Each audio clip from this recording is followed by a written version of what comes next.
ഈശോ മിശിഹായിക്ക് സ്തുതിയായിരിക്കട്ടെ. കർത്താവിൻ്റെ നിയമപ്രകാരം എല്ലാം നിവൃത്തിയാക്കിയതിനു ശേഷം അവർ സ്വനഗരമായ നസ്രത്തിലേക്ക് മടങ്ങി. ശിശു വളർന്ന് ജ്ഞാനം നിറഞ്ഞ് ശക്തനായി. ദൈവകൃപ അവൻ്റെ മേലുണ്ടായിരുന്നു. ലൂക്കായുടെ സുവിശേഷം 2-ാം അധ്യായം 39-40 വാക്യങ്ങൾ. നമ്മുടെയൊക്കെ ജീവിതത്തിൽ നാം ഒക്കെ പലപ്പോഴും എല്ലാവരാലും ശ്രദ്ധിക്കപ്പെടണമെന്നും എല്ലാറ്റിൻ്റെയും ശ്രദ്ധാകേന്ദ്രങ്ങളാകണമെന്നും ആഗ്രഹിക്കുന്നവരാണ്.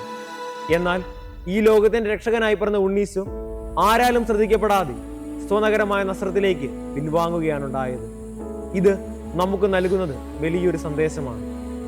ആരാലും ശ്രദ്ധിക്കപ്പെടാത്ത അവസ്ഥയിലും വിനയത്തിലും എളിമയിലുമൊക്കെയാണ് ദൈവകൃപ നമ്മുടെ ജീവിതത്തിൽ പ്രകടമാകുന്നത്. ഇത് മനസ്സിലാക്കി ദൈവത്തിന്റെ ശക്തിയിൽ പൂർണ്ണമായി ആശ്രയിച്ചുകൊണ്ട് നമ്മുടെ ജീവിതത്തെ എളിമപ്പെടുത്തുവാൻ ഈ ക്രിസ്മസ് കാലത്ത് ഉണ്ണീശോ നാം ഓരോരുത്തരെയും അനുഗ്രഹിക്കട്ടെ. ആമേൻ.